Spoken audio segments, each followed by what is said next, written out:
Style Jitsu TV here. Is UFC BJJ detrimental to the sport?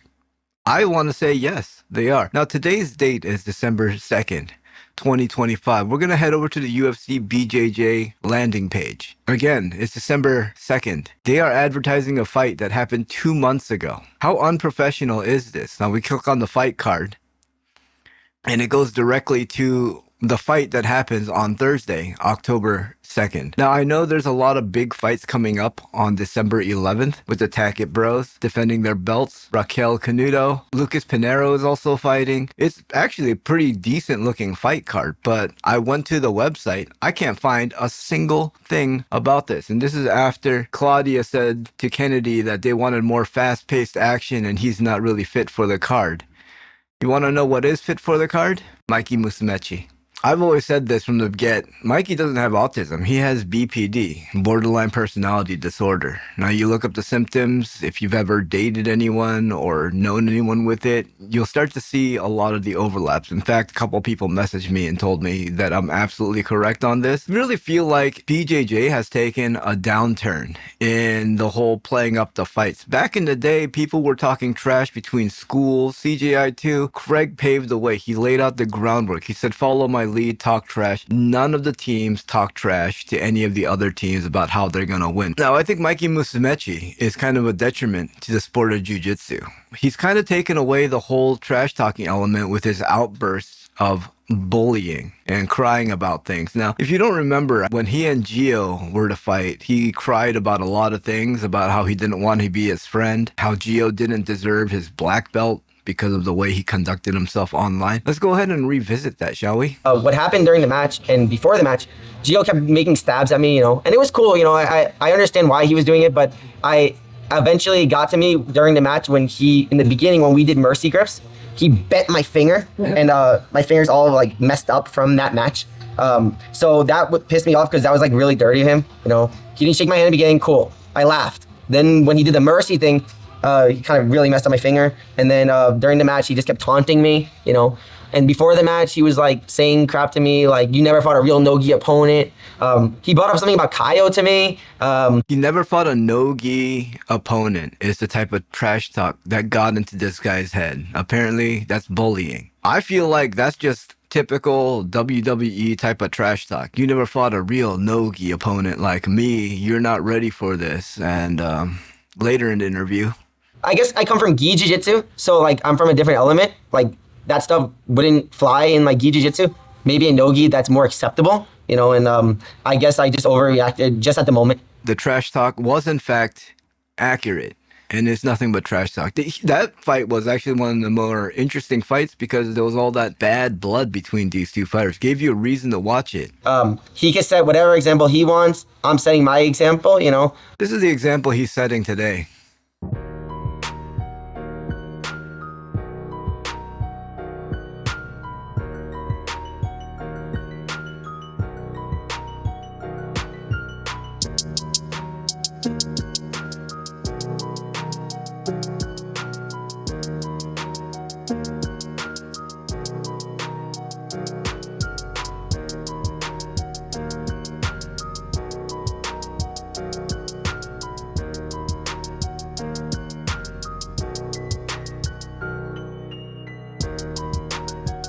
Now, I feel like most of the competitors on the UFC BJJ card are all trying to be this, I'm the good guy, I'm a nice guy. We're all in it to help grow the sport of jiu-jitsu. But no one's talking trash to each other. Everyone's putting on this act of being all friendly and nice. You're in a fight. You're seeing who's better. No one's talking trash. There's no reason. There's no tension. There's no build-up to any of these matches. It's all the same rigmarole of we're training really, really hard. My diet's in check. I've been putting in X amount of hours a day, and I think I'm really prepared for this fight. It's kind of boring.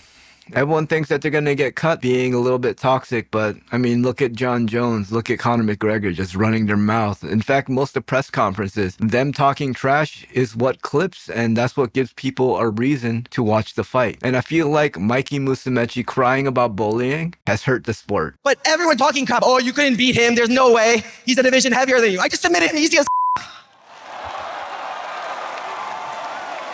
Yo, I got one thing to say. Bro is rabid to grab the mic. What happened to this type of trash talk? This actually drew a lot of eyes to the sport. Of course, Mikey said that ONE FC didn't treat him well, didn't pay him well, but Mikey's the type of fair weather guy. He'll hop around to different organizations, different schools, and then when he leaves, he'll glaze the place he's at and talk trash about the previous one. He said that ONE FC underpaid him. You got the submission. You got your revenge. You also got $50,000 from Touchy Single Dog. Just gotta bring a smile to your face, brother. $50,000 fight bonus. And he's saying that ONE FC didn't treat him right. Well, at least ONE FC updates their website regularly and promotes the fights a lot better than the UFC BJJ. And the funny thing is, most of these athletes that are on the UFC BJJ team or squad or whatever you want to call it won't speak badly about the UFC, mostly because these jiu-jitsu athletes are so desperate to be put on some sort of fight organization. At least they're getting paid. And according to Craig, part of that contract is exposure. UFC uses exposure as one of the selling points and one of the ways they're being compensated. Like I said, today is December 2nd. They still haven't updated their website. And I remember in September, a week before this fight, they were still promoting the July 31st fight. When will UFC, a multi-million-dollar organization, find it in their budget to hire a web developer that's able to update the web pages to reflect the next upcoming event? So yeah, I think Mikey Musumeci and the UFC BJJ is detrimental to the sport. I don't think they're helping it grow. In fact, I feel like they've stagnated it. This whole goody two-shoe, we're the good guys, no trash talking allowed because that's bullying.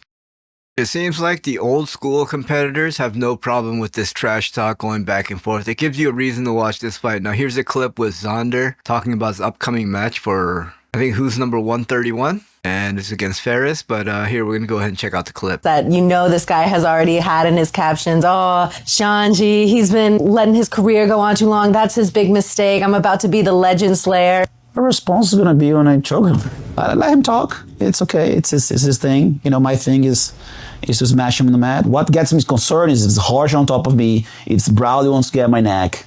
If I have a clown talking on the side of the microphone, doesn't really affect. You're not worried about a guy like him, but when it comes to Kosher mounting you or Braulio, Estima? For me, what gets me more nervous is the fact that I have a guy that can actually finish me. I don't think Ferris can finish me. Yeah. He's very good, but, when the last time he finished somebody, right? Let's put it this way. It's the number game, right? So am I worried about him trash talking me? No, as long as I think he's going to keep respectful. I think he's going to say stuff that even makes no sense for me. For me, it's just when I kid is crying and I'm used to it, right? But again, what concerns me would fight a guy like Marcelo Garcia that if you have one mistake, he's in your neck. A guy like Braulio, if you leave your arm out there, he's going to triangle you. Or Roger, if you get on bottom, he's going to smash you. Those are the things that concerns me the most. Now I have someone talking. Tune in to WN. And that's one of the reasons that I want to watch this fight is because Ferris talked a bunch of trash and I'm here for it. I think more people need to be doing this. I think a lot of these post-fight interviews are so lame. It's like, who do you want to fight next? Call someone out. Make fun of somebody. That'll definitely bring eyes to you in the sport. It'll get you the fight. People are going to want to see that fight because you ran your mouth. And that's the only reason I'm here is because I ran my mouth. I'm still laughing that I left a comment on one of DeBlas's posts and he sent me a bunch of reels and then he made a TikTok style reel talking about the video clip. But who am I, dude? It's also funny that a lot of these competitors are very high-level jiu-jitsu people, send me messages or talk to me about random stuff. But yeah, in the future, I plan on having a few of these people as guests or whatnot. There's not enough people keeping it real in this sport. I feel like a lot of these content creators in the jiu-jitsu sphere is trying to keep it respectful and asking the same old tired questions. What'd you do to prepare for this fight? How do you feel like addressing this? That's boring. You've heard it all before. The answers are never interesting. Ferris talking a little trash to Zonder got me interested in this fight. I wasn't even interested in this fight at all. Just like, whatever, dude. Two big dudes going at it, black belts. Very, very boring jiu-jitsu. I honestly think if you want to grow the sport of jiu-jitsu, start broadcasting white belt matches. You don't even have to pay these people. You can just have them fight for a stripe or perhaps a promotion.